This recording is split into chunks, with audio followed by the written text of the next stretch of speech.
Sleep. It comprises nearly 2/3 of our life.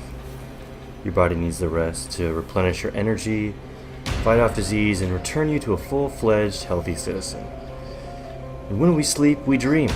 A succession of images, ideas, emotions, and sensations that usually occur involuntarily in the mind while we sleep.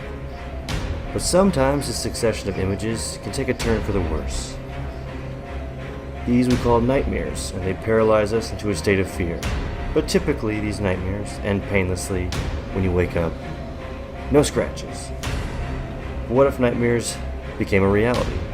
And what if that monster, wielding razors, began to really slice and dice you for real?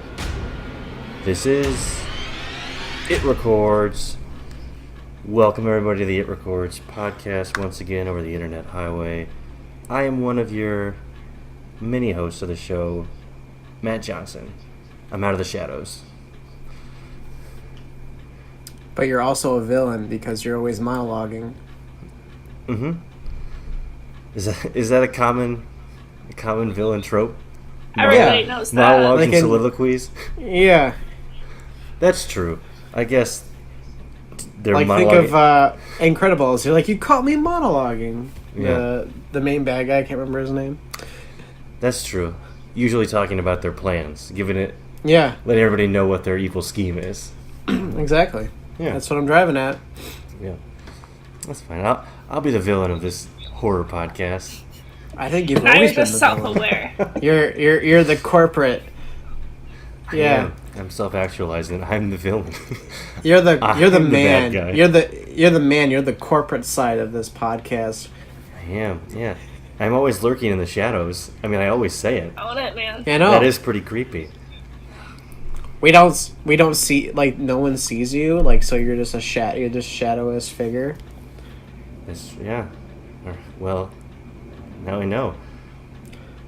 You're whispering I'm into fine with people's it. ears. This week on the podcast, we watched the 1984 slasher classic, Nightmare on Elm Street. Directed by Wes Craven? Yeah, he wrote and directed the first one in 1984.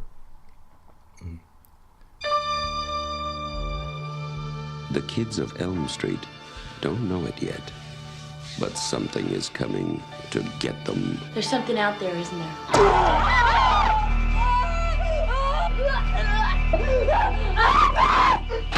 You could just see cuts happen. What did that, Lieutenant? I don't know. Tina! There's a coroner got to say. He's in the jar and puking since he saw it. They're gonna kill me for sure. Did you do it? There was somebody else there. He was locked in a room with a girl who went in alive and came out in a rubber bag. No one knows where it came from or who it will visit next. Nancy? There's something wrong with you. You're imagining things. Nightmare on Elm Street. Do you believe in the boogeyman? No. Whatever you do, don't fall asleep.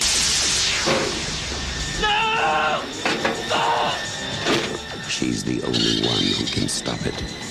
If she fails, I'm your boyfriend now, Nancy.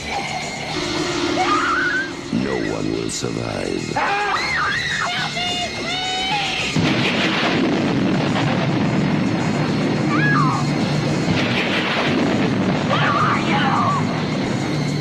From Wes Craven, director of The Hills Have Eyes and Last House on the Left, a new masterpiece in fantasy terror, Nightmare on Elm Street.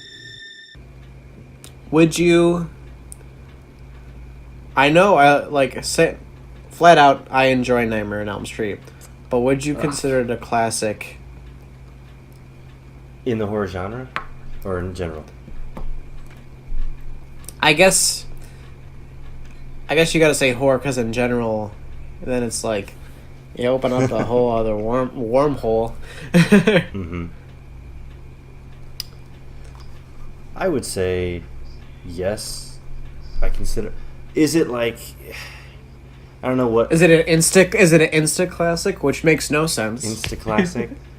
I don't know if... It'd be hard to put a number on it, like where it falls, but it's definitely during that heyday of slashers in like the early 80s, late 70s, Sure. it was one of the iconic slasher villains, up there with Jason and Michael, who came before Freddy. But I think if you think of slashers, it's those three guys, even before Leatherface. Yeah. For most people. Yeah, I think because, like, well, especially with Freddy, like, he has a personality. Jason was, like, pretty brutal, and so was Michael. And then, like, Texas Chainsaw, like, you didn't have, like, I don't know, I feel like he wasn't as featured as prominent in front of the franchise as they were. Mm-hmm. At least how it is for me. I may be looking at it differently than how some other people would. So is this movie a classic for you, Pete? The Nightmare on Elm Street? Yeah. I don't know. I do love this movie. I'm saying it right away, but I don't, like, it's hard for me to say it's a classic because, like, that makes me, like, really raise the standards of, like, I'm like, because saying something is a classic, that's like you're putting some high praise on it. Now, if I may put a caveat in there, erase the rest of the franchise. Like, there was no other movies. The first one, would you say that was a classic? If they made no other ones, does that hold a place in horror? Classic Dome. I don't know. I don't know. It's hard. It's hard to think about. Well, that's that. We'll leave it to you. Yeah, to echo your point, I was reading some of the critics when it came out and why a lot of the critical reception was fairly positive for it is it took that slasher villain that was kind of lurking in the shadows, like Michael, they were always wearing masks and rather quiet and just stalking, using those same elements, but this guy had a personality. He was talking to his victims, and Freddy has a very distinct personality. It's weird, Yeah, like, how true. like less ridiculous he is in the original one, because, like, I feel like when I think of Freddy, I always think of his wisecracks and, like, his, like, one-liners, and it's like he's not that talkative in this one. Like, he's got some, like, a few lines here and there, but they're not as quippy as, like, I remember him being. And I was like, oh, that must be all in the sequels. Yeah, I think so. I think it picks up definitely in the second one. I think it's called Freddy's Revenge is 2. And for those of you who haven't seen any of these, there's 6 sequels to the first Nightmare on Elm Street. So I thought it was Freddy's Dead. is that the... Let me consult my brain notes. Freddy's Revenge is 2, 85. Okay. Dream Warriors, Dream Master, Dream Child, Final Nightmare, and then New Nightmare. I like how long they took the dream. Yeah. Like, we're just running with this for how long as we can. Mm-hmm. How many different ways can we do this? And that's another thing. And here's a brief synopsis if you have never seen this movie or heard of it. Freddy's a monstrous spirit who seeks revenge by invading the dreams of teenagers whose parents are responsible for his untimely death. What we were going to say, they're going to stretch the dreams as far as they can. This one seems subdued compared to the rest of them. They tried to go as far as they could with a lot of the death sequences and what they could do with the dreams. It seems rather tame, this first one. But still creepy. Like, because, like, I mean, like, everyone goes to sleep, so... And you're like, and like you have people that like are afraid of the dark, a very common fear. So I feel like that kind of goes hand in hand with it. Yeah, definitely. It's like everybody wants to feel comfortable when they go to sleep, and then when you go to sleep, it's actually where you're the least safe because Freddy's there. Freddy's in your dreams. Yeah, it was interesting how he directly fed off those victims' fear, and how this movie really played upon something that everybody is afraid of, nightmares. So That was really interesting, and a nice touch, I think, to the movie and to the villain himself. And I thought it was interesting. I talked a lot about like 40s and 50s horror, where they use Freudian psychology and imagery to like take the repressed fears you had, and they would put them in the screens. And like, what's in your subconscious? This like does it very literally. Freddy's like he's in your dreams, like he is your nightmare. He's in your head.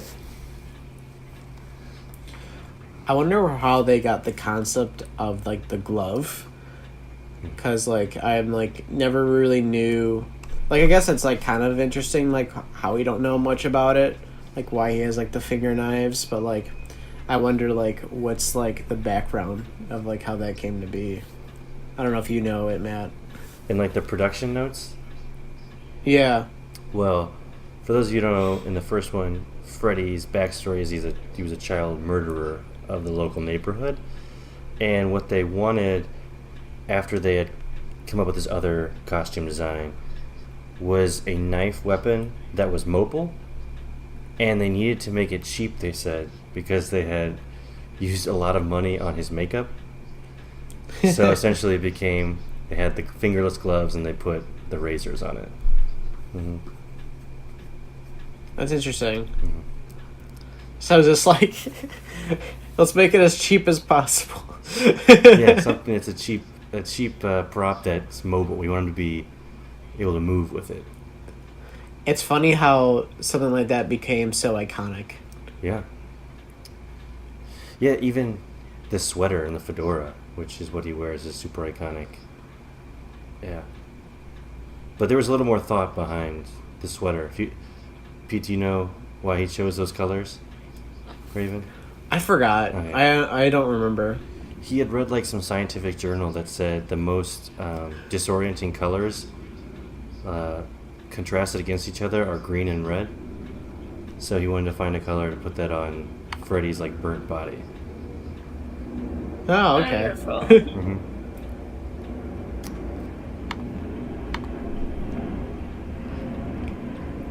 And the name for Freddy Krueger, while we're on Freddy's lore and design, comes from a guy that Craven actually knows.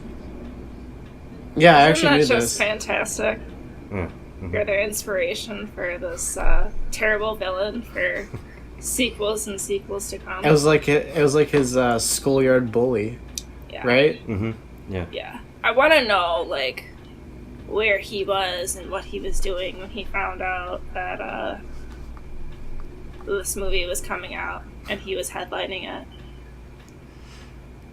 Yeah, it's gotta be shocking, you know, like, if you see... I bet he didn't have any idea, like, that it was, like, named after him, because, like, Probably I not. feel like bullies don't remember who they bullied, and then, like, the people who bullied always remember their bullies. That's true. It's probably... It sounds like he had it coming, though, so, whatever. Because I remember my bullies, and I bet they don't Never remember forget. me. Yeah. Never forget. I really just hope there was Yeah. a realization for him at one point where that guy, Freddy Krueger, was watching the movie and he was like, oh, his name's Freddy Krueger. I'm Freddy Krueger. And then it was like directed by Wes Craven. Wait a minute. I think his Talking name about was... No, Holy it was just Grid. Freddy. Like, Krueger came from somewhere else. Is it? Oh, I was- thought it was his his full name Fre- was it was- Freddy Krueger. Oh, okay. No, it was just Freddy. Krueger came from somewhere else. I can't remember where that came from. Well, So this is Oh, his so it's first not as name. overt Okay. as originally thought. I think there's definitely a meaning behind it, but I can't remember. I know the producer, like that was like the start of New Line Cinema. yeah. Was Nightmare on Elm Street, and like the producer like worked with Wes Craven a lot, which is like why like we talked about this before recording, is that like when Wes Craven did New Nightmare, he like, oh, this is how I wanted Nightmare on Elm Street to be, because like the producer had so many notes that he had to stick with, like one in particular is the ending that we could talk about later, but that's like straight up the producer, and where I think it's Nancy going up the stairs and she like, it's like all gooey and shit. That's like literally a bad dream that the producers had, in real life. A melting staircase. Yeah. That is pretty terrifying. So, like, he had, like, a lot of, like, creative input in the movie, so I think that's why Wes Craven, like, says he likes New Nightmare to be, like, the original story, because it's all him instead of, like, kind of collaborating with someone. Like, he was kind of forced to take their ideas because he was funding the movie. Right. Sure. And if you guys ever seen the deleted scene that's, like, kind of, like, notorious of Nightmare on Elm Street?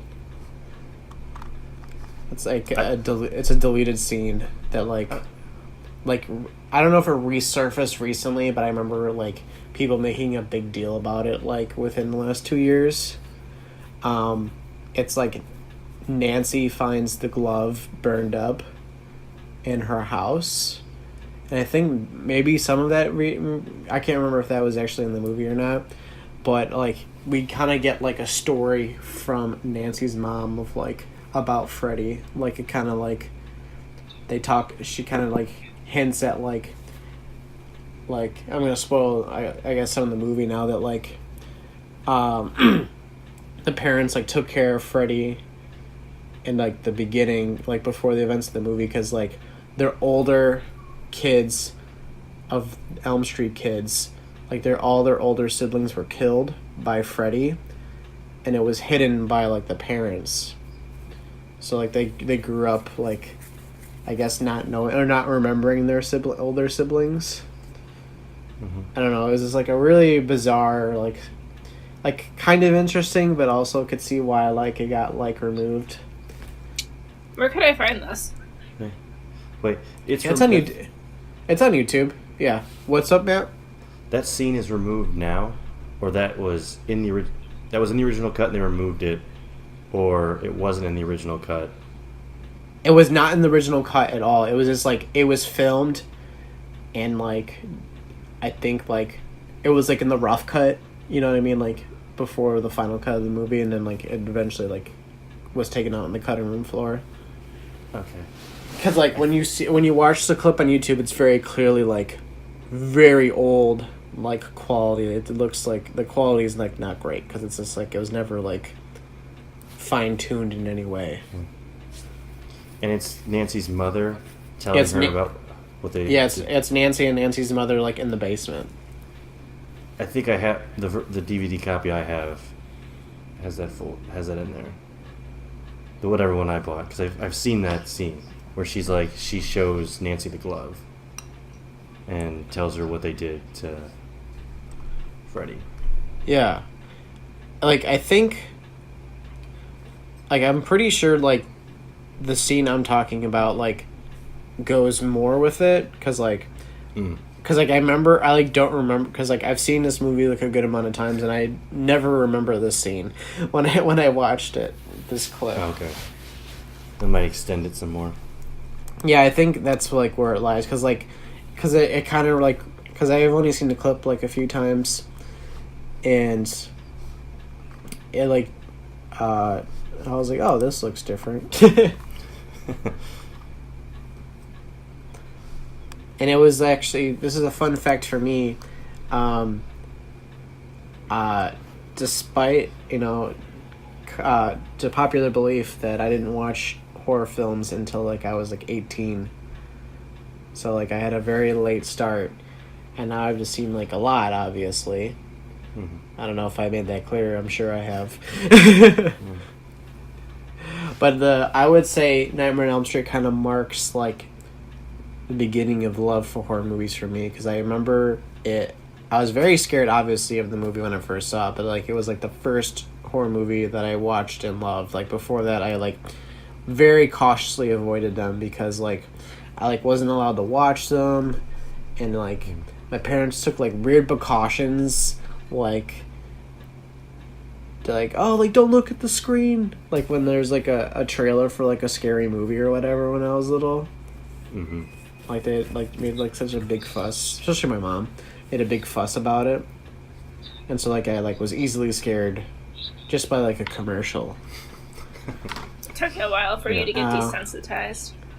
Yeah, exactly. And then, like, Nightmare on Elm Street kind of was like the beginning of that for me, and then it just went like, oh, like, and I've seen like over 400 horror movies or some shit like that. Yeah. Yeah, you've never looked back ever since you. Yeah, I just kind of, I was like, I'm rebelling against you, Mom. I'm watching all the horror movies. That's exactly what's going on here. Proud of you. Thank you. That means a lot. You're not the boss of me anymore, Mom. You can't tell me what to do. This podcast has just been a therapy session for Pete. Yeah, just like I just like start like weeping. We've made a breakthrough. I guess is there anything like, I feel like we've been talking a lot about the lore of the movie, but we haven't really talked about the movie itself. Mm-hmm. Is there something that you like to point out in the movie, like stuff that you like, stuff that you didn't like?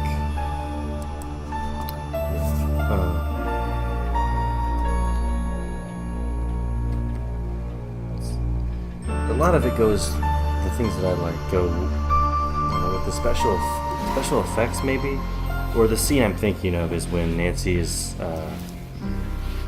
she's in the bathtub and you see Freddy's Sure. glove come up from like the camera view of the faucet.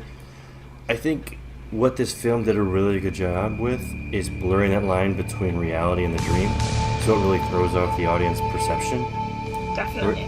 You see her in the tub, like in that scene in particular, and Freddy's hand comes up, so you're like, oh, is she dreaming, is she not, is Freddy in the real world? And then she gets pulled down into the water, and when she gets pulled down, she's like, it looks like she's in this like huge open lake, and like there's this little tiny hole where she can get back to the tub, and it kind of just disorients you, and you never know when someone's in a dream or when they're in reality and where it's Freddy. So it did a really good job, I think, of cinematically. It like tricks you a lot of times. Yeah, it is like one of the highlights of the movies that like it's really good at like hiding the intentions, I guess. Yeah, making it a little more ambiguous.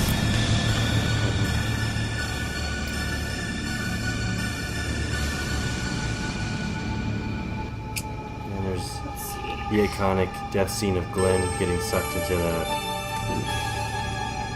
the bed. Poor Glenn. Yeah. All I had to do was Good old stay Johnny. awake. Oh wait, I guess I shouldn't say good old Johnny Depp because he might be an asshole. Most like he actually probably is because like Yeah. his ex-wife or whatever said that he was. Yeah, he's probably an asshole, but he was. This is his first movie. First introduction. Did you know that in a deleted scene that like after he got sucked up, it like spat him back out and like he flopped on top of the bed? No, I didn't know that. I'm not sure how I feel Yeah. about that. Yeah, it's probably better that it stuck with just him getting sucked. Cause like he like his bloody body just got spat back up and he kind of like just flopped on top of his bed. Yeah, it's like I think they use like 500 gallons of blood in that scene. It's very bloody just by itself. Yo, yeah.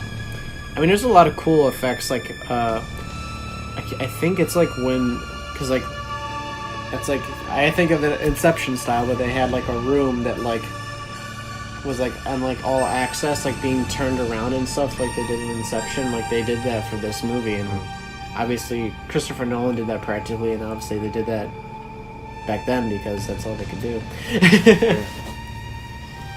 And that scene with Tina, I think that's kind of what you're referring to as well, right? Where she's killed in the beginning.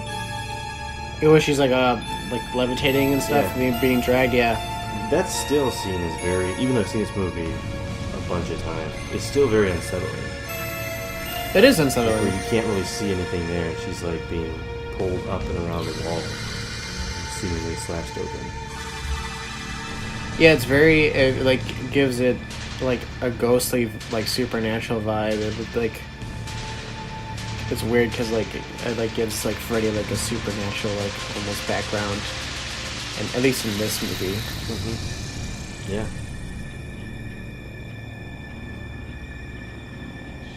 Because it's like weird because it's like he's on his own different plane, and then like he gets dragged into the material plane.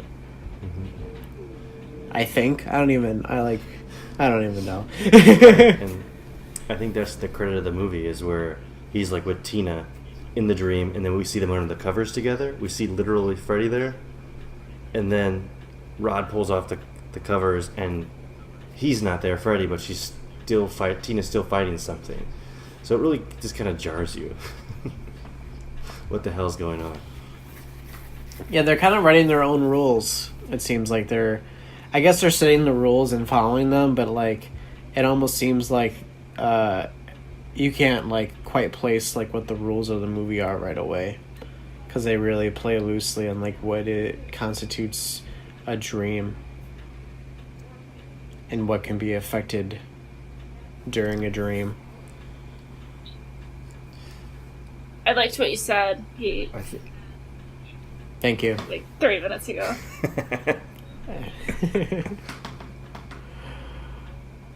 Matt, you got anything to add or maybe talk different about? Or Lindsay, any one of you. I was just gonna say it might have been a good time to talk about the ending, if you want it, because you mentioned it earlier. Yeah. What the difference was.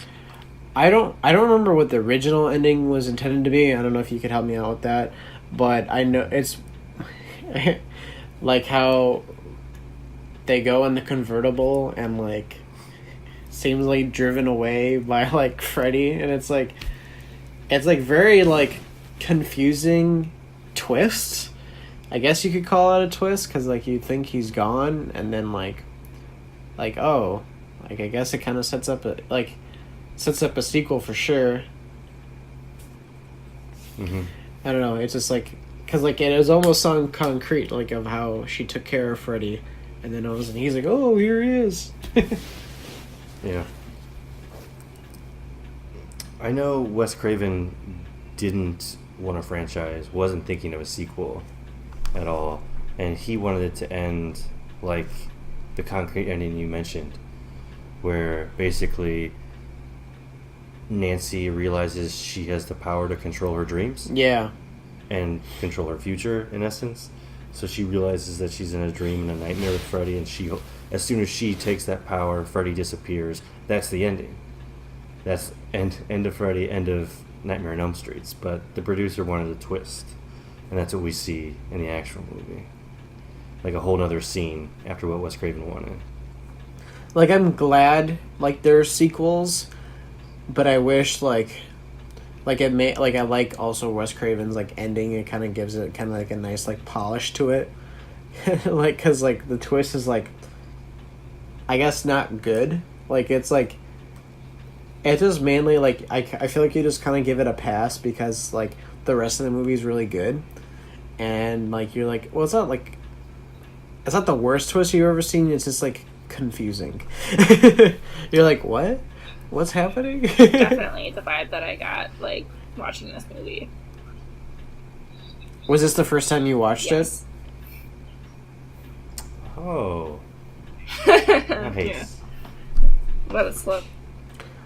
What was your thoughts on the twist? Like, was that like kind of how you felt, or did you feel about it in a I different was way? like a little frustrated because I'm just like, damn, now I have to watch the rest of them, and like I think I wish it had been tied up a little bit differently, I guess. Yeah. I get That's fair. wanting to, leave people in suspense and wanting them to, be wanting more, but I don't know. I would have liked it to be a little bit more cleaned up, I guess, So, that was for me, though, personally. I think a lot of people would agree with you. Like as many fans as there are of the original, they probably, I would say that a good number of them would yeah, the twists like kind of like ruins it a little bit, but like they like just let it go because like the rest of the movie is like good to them and also to me, and I don't know how you guys felt about it. Yeah, no, I would agree with that on a lot of points. So we kind of talked about the sequels a little bit, but or was that before we recorded? Because we talked about how Freddy's Revenge, which was they just like brought a guy lead that didn't work out. It was very bad. He's just not a great actor, and I would say the story is very weird. Like, you just didn't expect it, because it's very hidden, overtones of being a gay character. It's very overtones. It's not subversive at all. Yeah, it's very odd. It's confusing and just not well executed, unfortunately. It's probably the worst Nightmare on Elm Street that I've seen. Because I enjoy 3, which kind of seems more back to what the original Nightmare on Elm Street was, but it's a lot more. There's more silly lines, but there's weird because the children, dream warriors, there's kids that have special powers that can control dreams. It's really weird.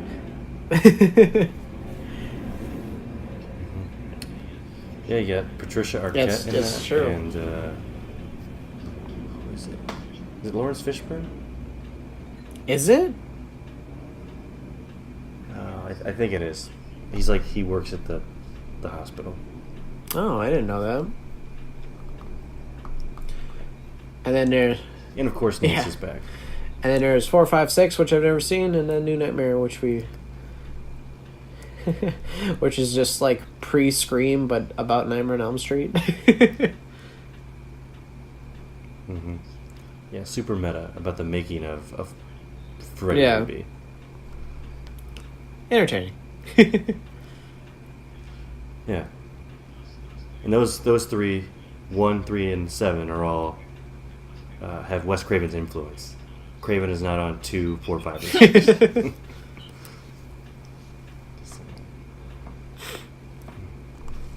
You got any hot trivia for us about this one, Matt?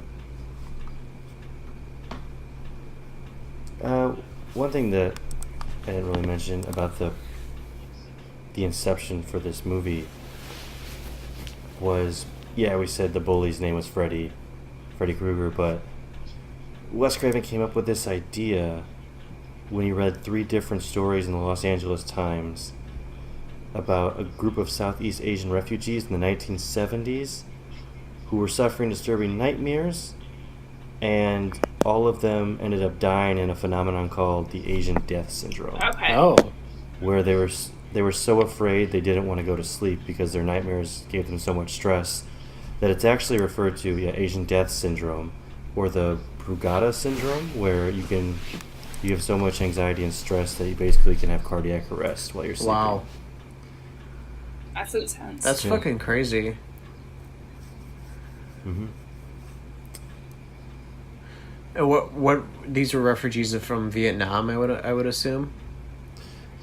There were some from Vietnam, some from Cambodia, around that time, around the Vietnam War. Southeast Asia. Okay. Mm-hmm. And they were refugees that came to the United States, and that's what the syndrome became known as. Oh, that's really fucking weird. So Matt, What's up? or Lindsay, whoever wants to go first, defend or destroy? Take it away, Matt. All right.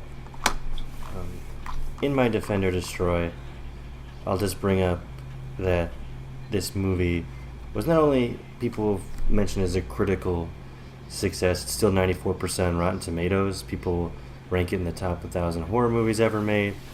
But it had a budget of $1.8 million, box office 25.5. People seem to enjoy it all around, at least the first one. But then I'll say I'll defend this movie. I defend the first Nightmare on Elm Street. For similar reasons I mentioned before, it kind of took those Freudian elements of your subconscious fears and literally put a villain into your nightmares, into your repressed fears. And it did a really good job, I think, in the filmmaking of blurring that line between reality and dreams, so you were kind of always on edge. You didn't know where Freddy was lurking. And finally, I think the score in this movie is underrated. I think it is up there ever with any like the most famous horror scores, but it's not bad. It's every time I hear this score, I could point it out as Nightmare on Elm Street. So I defend 1984 Nightmare on Elm Street. On that note, I'm gonna agree. I'm also defending this movie. I thought it was very well made, and it's a bold statement, but I think it's nothing short of a masterpiece. I haven't seen any others, so I don't have any of those to compare it to, but this movie alone, I think it holds up pretty well, because, you know, as we all know, time has not always been very kind to some 80s and 90s movies in particular. But I thought the special effects were good. Watching the deaths were pretty gruesome, very intense, and I found the villain to be truly terrifying. And yeah, I definitely enjoyed this movie. Well, if I didn't make it obvious enough already, I obviously defend this movie as it's the first horror movie for me to really transition in for my love of horror movies, and I did such an iconic way because I was scared by this very iconic villain about something that's very relatable to be scared about in your dreams, and it really stuck with me when I first watched it, and then now I just find it very entertaining every time I go back to it. I find it that's very rewatchable, and definitely one of the better slashers that are out there because there's so many terrible ones. A lot of good ones too, but it like you said, Matt, that it ranks very high in would you say 1,000 horror movies? Did you say in the top 1,000? That's a lot. That's a lot of movies to rank. Yeah. Yeah, I don't have much else to say besides that. I just like this movie a lot. It's got a lot of great things coming together, an interesting concept, and then very well execution despite the weird twist. But it's got everything else kind of going for it. You've been on a defense streak lately. Yeah, I was thinking the same throw a bad thing. one in there. Yeah. It's got. Don't worry, I can think of a stinker. Yeah. I'll throw another Most Likely to Die type movie out there. Oh, Now you're talking. God. Yeah. Well, that's another unanimous defend from the It Records crew. We're just picking movies we love. Nothing wrong with that. No. Yeah, so this is a random tangent, but this is the second John Saxon movie we've done within the past few months. He's the dad, Nancy's dad. Wait, what's the other movie? Oh, He's yeah. the cop in Black Christmas too. Yeah. No way. Yeah. Yeah. Man, okay. I totally forgot about him. Me too. Alright, well, until next time, we're on Facebook and Twitter on our website. We'll be pushing fresh content on there in podcasts or blogs, so let us know what you're thinking if you want us to do a movie or a mini episode. But until next time, I am Matt Johnson, the penultimate villain of the It Records podcast, and I will remain in the shadows. I have a song for you. I don't know if you know it. I'm not gonna sing. I'm just gonna say it because I'm no singer. 1, 2, Freddy's coming for you. 3, 4, better lock your door. 5, 6, grab a crucifix. 7, 8, gonna stay up late. 9, 10, never sleep again. That's beautiful. You just come up with that? No, it's definitely something from the franchise. If it wasn't obvious. I'll just play that underneath. I'll give you some audio. It's creepy. Mm-hmm. The actual the song. Well, that being said, I'm Lindsay Clark. Whatever you do, Don't fall asleep. Boom.